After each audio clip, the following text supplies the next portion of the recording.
Did you know that the world record garlic bulb weighed in at 5 pounds? Whew, that's 5 pounds of bad breath. Meanwhile, most home gardeners like me get garlic that weighs in at somewhere around 2 ounces. Softball size versus maybe golf ball size, if you're lucky. The difference? I'll give you a hint. It's not magic garlic dust. Cornell University just put out some information that changed the way I'm going to fertilize my garlic. I'd like to let you in on this. Hi, Carol from Almost 2 Acres. Today let's discuss garlic fertilizing. First things first, garlic is what we call a heavy feeder, but what does that actually mean? Unlike your tomatoes that go from seed to harvest in 3 to 4 months, garlic is in the ground for 8 to 9 months. That's a long time to be pulling nutrients from the soil. Garlic has these shallow, coarse roots that don't absorb nutrients as efficiently as other crops. The University of Nebraska's research shows that garlic roots actually lack many of the tiny root hairs that normally help plants grab nutrients, so they need more available nutrition to get the same results. And on top of that, every leaf you see above ground directly impacts bulb size. More leaves equals bigger bulbs. And what drives leaf growth? Nitrogen. But, and this is huge, timing matters more than you think. Cornell University's vegetable program ran trials over multiple years, testing different nitrogen rates on garlic.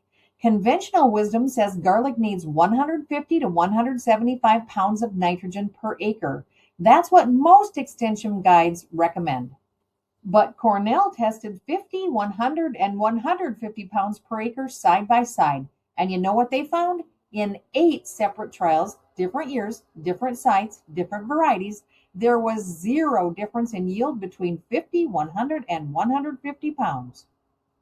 50 pounds was all they needed.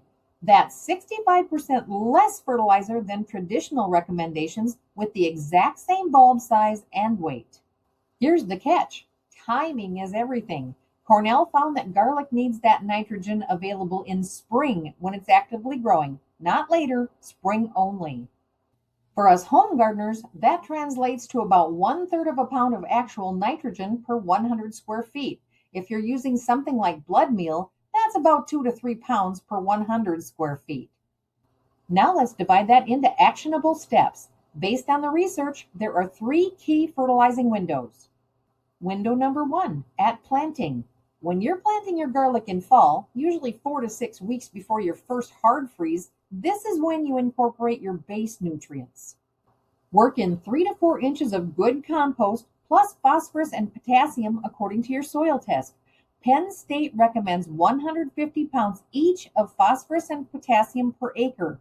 That's about 3 pounds of a balanced fertilizer like 10-10-10 per 100 square feet.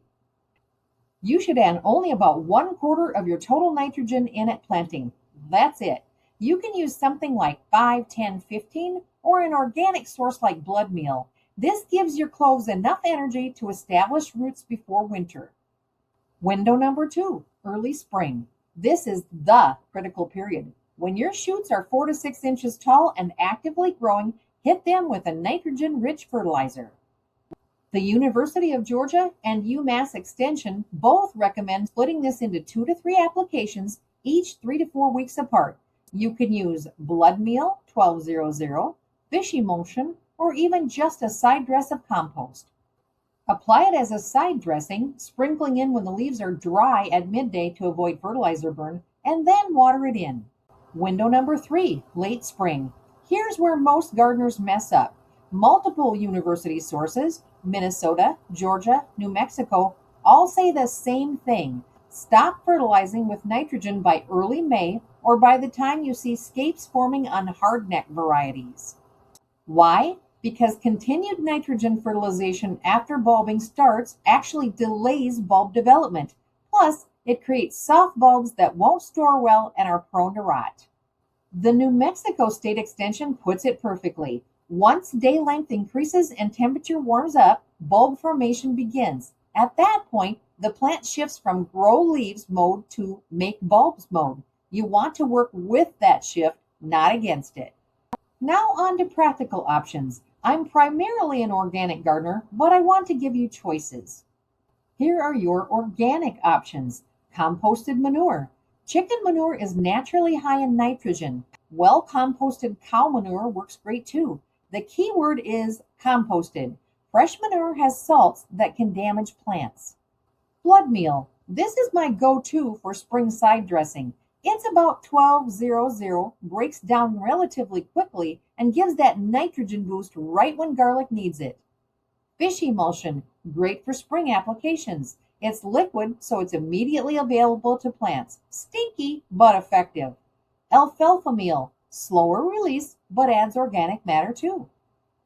Here are the synthetic options. If you go synthetic, something like ammonium nitrate works well for spring side dressing. Use it sparingly, 1 pound per 100-foot row. The Epic Gardening channel recommends Espoma's liquid organic fertilizer, and that's a solid choice too. It's OMRI certified and gives you control over application timing. Whatever you choose, remember, more is not better. Cornell proved that. Let's troubleshoot some common issues. Yellow leaves in spring, nitrogen deficiency. Give them a dose of fish emulsion or side dress with blood meal. Small bulbs at harvest usually means either not enough nitrogen in spring or your clove size was too small at planting. Remember, big cloves makes big bulbs. Bulbs rotting in storage, you probably fertilized too late in the season. That late nitrogen creates a soft, watery bulb that doesn't cure properly. Brown leaf tips, that's fertilizer burn. You applied too much or didn't water it in properly or applied it to wet leaves.